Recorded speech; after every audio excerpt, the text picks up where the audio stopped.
Hello, welcome to रैंकिस्तान। देखिए, इस video में हम आपके साथ फूड सेफ्टी ऑफिसर का जो सिलेबस है उसको काफ़ी बारीकी से विश्लेषण करेंगे और चरणबद्ध तरीके से आपको इसकी एक रणनीति बनाएंगे कि किस तरह से आप इस सिलेबस को पूरा कंप्लीट कर सकते हो कम समय के साथ और एक मजबूती के साथ, जिससे आपको एग्जाम ओरिएंटेड पढ़ाई मिले और उसके साथ आपको एमसीक्यू प्रैक्टिस भी मिले। तो आप थोड़ा भरोसा रखिए खुद पर, आत्मविश्वास भी बनाकर रखिए और निश्चित ही आपको सफलता प्राप्त होगी। देखिए, मैंने इस वीडियो में आपके सामने इसको पीडीएफ को खोल के रखा हुआ है।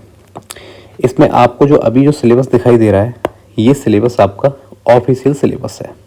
काफ़ी जटिल है और बहुत लंबा है और ये पार्ट बी की हम बात कर रहे हैं, है ना। अब देखिए, 10 यूनिट हैं और काफ़ी कुछ मिक्स भी है इसमें, है ना। जैसे फर्स्ट यूनिट में कुछ चीज़ें मिक्स हैं, आपको सिक्स्थ में कुछ चीज़ें फर्स्ट से सिमिलर दिखेंगी, लेकिन इसके बाद आपको जब यहाँ ये देखने को मिलेगा, इसको मैंने इस पूरे सिलेबस को समझने के बाद कई बार उसको काफ़ी सिंपल लैंग्वेज में यूनिट्स के साथ साथ सेक्शन वाइज भी मैंने आपको यहाँ दिया हुआ है और इन दोनों पीडीएफ को मैंने एक में ही मर्ज कर दिया है। इंग्लिश मीडियम का अलग है, हिंदी मीडियम का अलग है और ये दोनों ही आपको टेलीग्राम चैनल पे मिल जाएंगे। आसानी से आप वहाँ से डाउनलोड करने के बाद इसको और ठीक बेहतर तरीके से समझ सकते हैं और अपनी रणनीति, जैसे हम वीडियोस को लेकर के आने वाले हैं, आप उनके साथ साथ लेकर के चलेंगे। जैसे हम लोग पहला वीडियो लेकर के आएंगे, introduction to basic food science. इसमें फूड साइंस क्या होता है, ठीक है, इसकी नीड क्या है ना, और कैसे ये एंशिएंट टाइम से आज मॉडर्न टाइम में कितना इसमें बदलाव हुआ है। उसके बाद एक वीडियो बनेगा जिसमें history of food and it's preservation. Ancient time में कैसे प्रिजर्व करके रखते थे और हम आज कैसे रखते हैं, है ना। इस तरह से हम जैसे जैसे टॉपिक्स हैं वैसे वैसे ही हम वीडियोस लेकर के आएंगे, है ना। अब देखिए, ये जो एग्ज़ाम है, इस एग्ज़ाम में आपको 2-3 चीज़ें बहुत अच्छे से समझनी होंगी। क्या? क्योंकि फूड सेफ्टी ऑफिसर का एग्ज़ाम है, तो सबसे पहले आपको फूड समझना होगा, ठीक है। ये जो फूड है किस चीज़ को बोलते हैं, पहली बात। दूसरा, इसका इम्पोर्टेंस क्या है,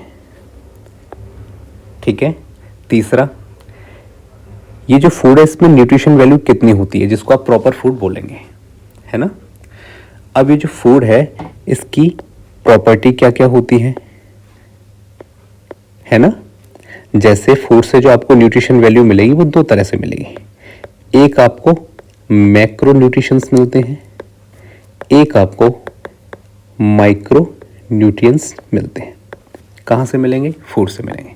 तो ये सारी चीज़ें हम पढ़ेंगे और फूड के अंदर जो आप चीज़ें खाते हो उससे आपको क्या मिलेगा भैया? कार्बोहाइड्रेट मिलेगा, आपको प्रोटीन मिलेगा, फैट मिलेगा, है ना। इनको हम मोटे तौर पे मैक्रो न्यूट्रिएंट्स में डालते हैं। माइक्रो में किसको डालते हैं? आप इसमें विटामिन्स को डालेंगे, है ना, मिनरल्स को डालेंगे, ये सारी चीज़ें। तो बहुत अच्छे लेवल से हम इनको पढ़ेंगे। तो जब आप देखेंगे कि माइक्रो में हम ये विटामिन और मिनरल्स और भी सारी चीज़ों को हम पढ़ते हैं, ठीक है। अब देखिए, जब आप देखेंगे तो पहली जो यूनिट है हमारी उसमें यही सब दिया हुआ है। देखिए, फूड इम्पोर्टेंस, है ना, प्रोटीन, विटामिन्स, ये सब चीज़ें। और इसमें एक टॉपिक और है, ट्राइबल फूड्स ऑफ एमपी। क्या होता है? जैसे आपने देखा होगा कोदो कुटकी, है ना, ये देखा होगा आपने। इसके अलावा आपने भील जनजातियों में, गोंड में डिफरेंट टाइप के आपने फूड्स उनके देखे होंगे, है ना। इन सबको हम इसमें पढ़ेंगे। उसके बाद आप मुझे एक बात बताइए कि आप देखिए, नाम से ही पता चलता है फूड सेफ्टी।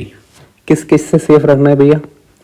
सबसे पहले तो रखना है आपको जो माइक्रो ऑर्गेनिज्म होते हैं, है ना, जैसे बैक्टीरिया, वायरस, फंगस, एल्गी, इनसे हमको बचा के रखना है। दूसरा, वो लोग जो मक्कारी करते हैं, जो इनमें मिलावट करते हैं, उन लोगों से हमको बचा करके रखना है। बहुत सारे होते हैं ये भी। तो ये फूड सेफ्टी ऑफिसर का ये काम रहता है। लेकिन food safety officers samples collect करते हैं और उनको जो प्रयोगशाला रहती है, लेबोरेटरी, वहाँ लेकर के जाते हैं और वहाँ पे भी इनको चेक किया जाता है। तो देखिए क्या वर्ड आया इसमें हमारा, माइक्रो ऑर्गेनिज्म, है ना। माइक्रो ऑर्गेनिज्म देखिए अब यहाँ पे हम उनको पढ़ेंगे, उनका क्लासिफिकेशन देखेंगे, है ना। मॉर्फोलॉजी, फिजियोलॉजी, उनकी ग्रोथ कैसे होते हैं, किस प्रकार की उनकी बनावट होती है ना। क्या खाते हैं, रिप्रोडक्शन यानी कि कैसे जनरेट होते हैं, कैसे बनते हैं, बढ़ते कैसे जाते हैं ये, इनकी माइक्रोबियल ग्रोथ, है ना। एक टॉपिक हमारा कंप्लीट हो जाएगा। Food poisoning, diseases, food toxins, ये सारी चीज़ हम देखेंगे, है ना। अब देखिए ये जो माइक्रो ऑर्गेनिज्म होते हैं ये दो टाइप के रहते हैं, गुड एंड बैड। जो गुड होते हैं इनको हम फूड प्रोसेसिंग में कैसे यूज कर सकते हैं, और ये जो बैड होते हैं इनसे हम अपने फूड को कैसे सेफ रख सकते हैं, सिक्योर रख सकते हैं, हम ये भी पढ़ेंगे। इस तरह से हमारा ये टॉपिक भी कंप्लीट हो जाएगा। देखिए आपको मैं मोटा मोटा जो है वो सारी चीज़ें समझा रहा हूँ। इसके अलावा फिर हमारी जो तीसरी यूनिट है जिसमें आप देखेंगे फूड एंड न्यूट्रिशन। देखिए मैंने आपको पहले बताया था कि फूड एंड न्यूट्रिशन यहाँ आ जाएगा, प्रोटीन, फैट, विटामिन्स, किस चीज़ को आप फूड बोलेंगे, फूड, है ना, एंजाइम, केमिकल स्ट्रक्चर, ये सारी चीज़ें यहाँ भी आपको कुछ सेम चीज़ें आपको देखने को मिलेंगी। जैसे कि फूड एंड न्यूट्रिशन यहाँ हो गया तो हम उसे एक ही जगह पढ़ेंगे, या तो यूनिट 1 में या यूनिट 3 में पढ़ेंगे। इसके फंक्शंस आपको पता है भाई, कार्बोहाइड्रेट नहीं मिलेगा तो हमें एनर्जी नहीं मिलेगी।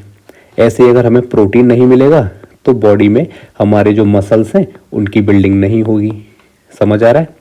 विटामिन्स, अगर हमें विटामिन्स नहीं मिलेंगे तो क्या नहीं होगा भाई, हमारी बॉडी जो है ये बीमारियों से नहीं लड़ पाएगी, डिफरेंट टाइप की डिसीजेस हो जाएंगी।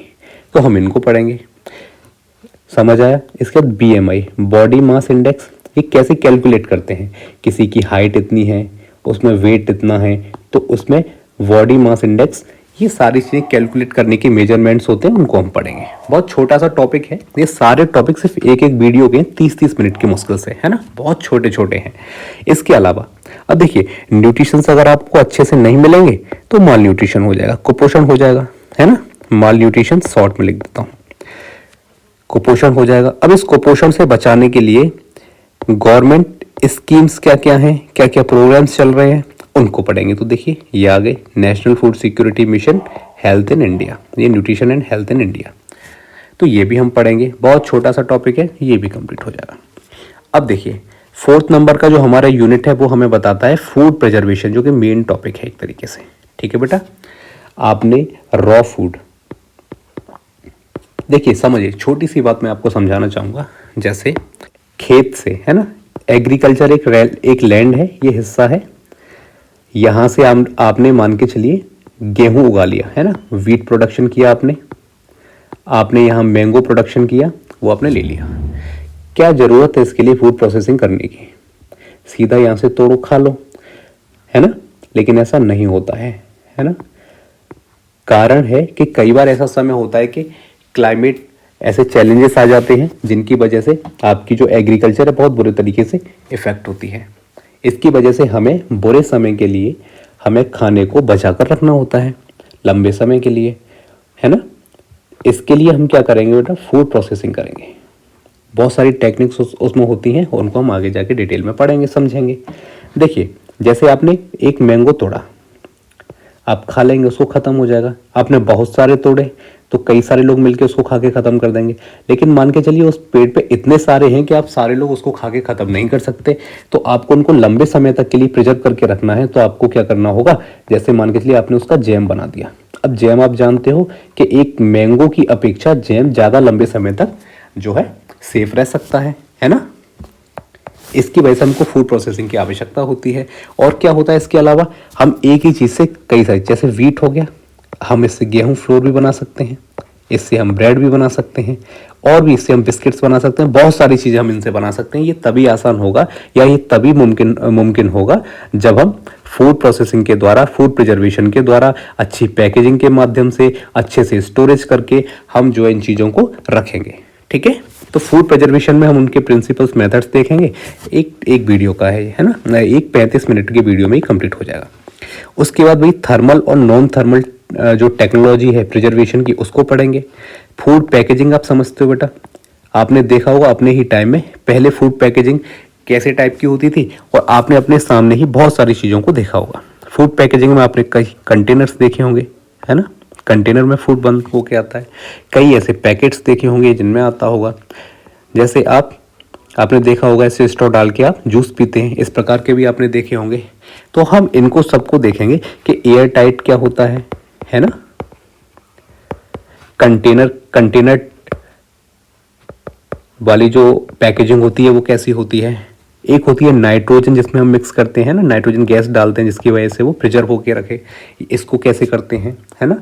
इसके साथ साथ आपको जानना होगा एक सबसे बेस्ट, जैसे मान के चलिए हम फूड पैकेजिंग तो कर रहे हैं, तो ये फूड पैकेजिंग के बाद जो मटेरियल उसका बचता है, जैसे पॉलीथीन हो जाएगी, है ना, स्टील के कंटेनर्स हो जाएंगे, वो सब चीज़ें, है ना, कंटेनर जैसे सी लिख दिया है यहाँ पे, ये सारी चीज़ें अब आपके एटमॉस्फेयर में या आप इनको फेंक देते हो, कूड़ा कर देते हो, है ना। अब इन सब चीज़ों से बचने के लिए भी भाई हमें क्या होगा, सबसे अच्छी पैकेजिंग मानी जाएगी उसको जिसको आसानी से रिसाइकल कर दिया जाए, या वो आसानी से एनवायरनमेंट के साथ जो है ख़त्म हो जाए, एनवायरनमेंट के ख़त्म नहीं हो जाए, एनवायरनमेंट को नुकसान न पहुंचाए, है ना, क्योंकि हमको सस्टेनेबल डेवलपमेंट करना है भैया। तो उसके लिए क्या होना चाहिए, बहुत कम जो पर्यावरण को क्षति पहुंचनी चाहिए, तो हम वो भी पढ़ेंगे। तो ऐसे करके हमारा ये यूनिट भी खत्म हो जाएगा। देखिए यही सारी चीज़ें हैं। एक टॉपिक इसमें दिख रहा होगा नोबल टेक्नोलॉजी, यानी कि वो वाली टेक्नोलॉजी जो कि आपके पर्यावरण को, एनवायरनमेंट को बहुत कम नुकसान पहुंचाए, और जो है उसमें खर्चा भी कम हो, खर्चा कम हो और कचरा भी कम हो उसका, है ना, ये सारी चीज़ें। इसके बाद आप यूनिट 5 देखेंगे, तो अब आप मुझे बताइए ये फूड आता कहाँ से है। भाई फार्मिंग से आता है, लैंड से आता है।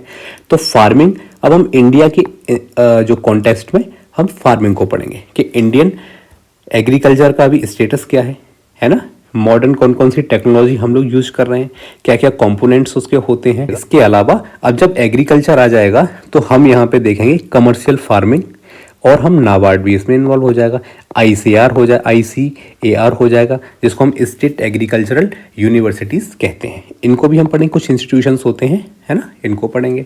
इसके अलावा जब हॉर्टिकल्चर और ये डक, पोल्ट्री, है ना, इन सब चीज़ों को पढ़ेंगे। ये भी छोटे छोटे टॉपिक्स हैं 10-10 मिनट के।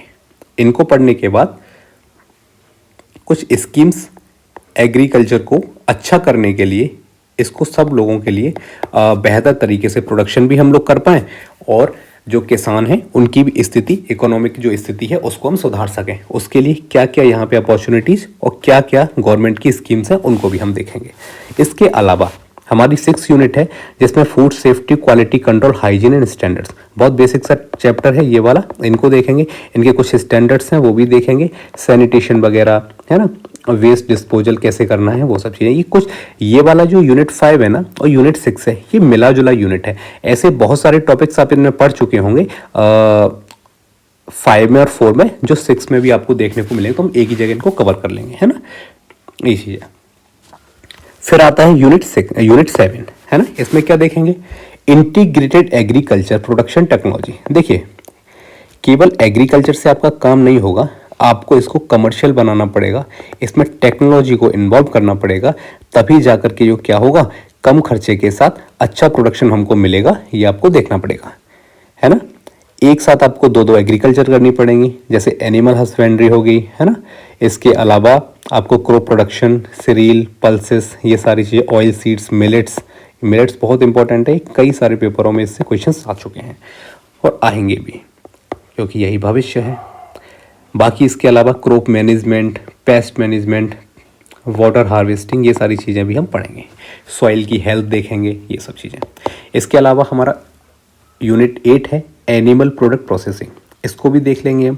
जैसे इसमें हम मिल्क, कंपोजिशन ऑफ मीट, है ना, टाइप क्या क्या होते हैं मीट के, स्लॉटरिंग, है ना, और ये फिश पोल्ट्री प्रोसेसिंग, ये भी देखेंगे। इसके अलावा ये एग और एग की प्रोसेसिंग ये देखेंगे, है ना, कैसे बनता है और किस प्रकार से कितने दिनों तक सेफ़ रहता है, क्या क्या इसमें न्यूट्रिशन वैल्यू होती है, और वो सारी चीज़ें पढ़ेंगे, है ना। बहुत बेसिक सा है, कोई इशू नहीं है। यूनिट 9 पे आ जाते हैं। इसमें आएगा प्रॉपर वाला आपका syllabus, food processing technology. Food को प्रोसेस करने की कौन कौन सी टेक्नोलॉजी हैं। जैसे आप यहाँ पे देखेंगे, मैंने पहले बताया आपको कि थर्मल, नॉन थर्मल, अभी इससे लास्ट वाली यूनिट में भी हमने देखा था, देखिए फिर से आ गया नॉन थर्मल टेक्नोलॉजी। वहाँ पे थर्मल थी, यहाँ पे नॉन थर्मल है, तो हम इसको पढ़ लेंगे, जिसमें माइक्रो फिल्ट्रेशन हो जाएगा, हाई प्रेशर वाला हो जाएगा, अल्ट्रा फिल्ट्रेशन और रिवर्स ऑस्मोसिस है ना, RO, अल्ट्रा हाई वोल्टेज, ये सब चीज़ें हम पढ़ेंगे। ओके, इसके अलावा क्या क्या होगा भैया, इनोवेटिव थर्मल टेक्नोलॉजी, इसको भी हम पढ़ेंगे फूड प्रोसेसिंग के अंदर। ये बहुत, शायद मुझे लगता है सिर्फ 3 वीडियोज आएंगे जो 30-30 मिनट के होंगे, और ये आपका पूरा का पूरा यूनिट ख़त्म हो जाएगा। ठीक है, इसके अलावा आपको कुछ भी पढ़ने की आवश्यकता नहीं पड़ेगी, केवल जो MCQs कराएं उनको ध्यान से कर लेना, इतना बस हो जाएगा आपका। यूनिट 10 की बात कर लेते हैं। अब देखिए, आपने क्या क्या देख लिया, आपने फूड देख लिया, उसका हिस्ट्री देखा, इसके बाद उससे किस चीज़ को खतरा, फूड को किस चीज़ से खतरा था, तो माइक्रो ऑर्गेनिज्म से था, आपने उनको भी पढ़ लिया अच्छे से। कहाँ से आता है भाई, लैंड से, एग्रीकल्चर भी देख लिया है ना, फूड पैकेजिंग ये वाला यूनिट भी देख लिया, फूड प्रोसेसिंग ये वाला टॉपिक भी आपने देख लिया, यूनिट देख लिया। इसके अलावा अब हम देखेंगे कि इन सबको रेगुलेट करने के लिए जितनी बॉडीज़ बनाई गई हैं, है ना, FSSAI, इसको हमें पढ़ना होगा। क्या क्या लॉज हैं, नेशनल और इंटरनेशनल, बहुत बेसिक चीज़ें ही हम इसमें पढ़ेंगे, वहीं से पूछा जाएगा, है ना। इसके अलावा ये रूल्स पढ़ने पड़ेंगे, फिर सर्टिफिकेशन कैसे मिलता है किसी चीज़ को, जैसे आपने ODOP पढ़ा होगा, है ना, ये सारी चीज़ें इनके लिए कैसे मिलता है। इसके अलावा एग मार्क आप समझते हैं, एग प्रिंसिपल आपने वो भी देखा होगा कि कहीं पे किसी वस्तु के लिए जो है रेड आपको बनाना पड़ता है किसी डब्बे पे, और किसी चीज़ के लिए आपको ग्रीन बनाना पड़ता है। तो आप सब समझते हैं ग्रीन का मतलब क्या है, ये वेज है और ये नॉन वेज है, ये भी आपको देखना पड़ेगा। ठीक है, इसके अलावा organic food super important topic आपका ये रहेगा, और जेनेटिकली मॉडिफाइड फूड। इसके अलावा कुछ इंस्टीट्यूट्स हैं, ये आपको पढ़ने पड़े। ये फिर से देखो आ गया ICAR, इससे पहले भी हम इसको देख चुके हैं, और DFRI ये भी, तो कुछ इंस्टीट्यूशंस आपको देखने पड़े। अब देखिए, बेसिक सी बात है, मैंने आपको इतना सब कुछ ये बताया, उसके पीछे का सिर्फ और सिर्फ एक रीज़न है कि ये जो इतना टॉपिक है ना, 10 यूनिट्स हैं आपके पार्ट B में, ये बहुत ज़्यादा चीज़ें एक दूसरे से मिक्सअप हैं, तो इनको हम आसानी से कर लेंगे, बहुत परेशान होने की ज़रूरत नहीं है। बाकी देखिए, अब बहुत लंबा वीडियो हो जाएगा, तो इसके लिए आप इसको फिर से पढ़ लेना एक बार। इसको मैंने खुद से बनाया हुआ है, न केवल यूनिट्स में, बल्कि जो मिक्सअप वाले जो टॉपिक्स हैं उनको मैंने एक ही जगह कर दिया है। तो इससे देखने के बाद आपको पता चलेगा कि बहुत आसान सिलेबस है। देखिए, यहाँ आकर के ये ख़त्म हो जाएगा। ठीक है, हिंदी इंग्लिश से आपको दोनों में देखने को मिलेगा, और ये सारे के सारे मैं आपको टेलीग्राम पे सेंड कर दूंगा। ये फ्री ऑफ कॉस्ट, भाई कुछ उसका लेना देना नहीं है आपको, सीधा आप वहाँ से जाएंगे, डाउनलोड कर लेंगे, और आपको इसका प्रिंट आउट निकलवा के बढ़िया से रख लेंगे।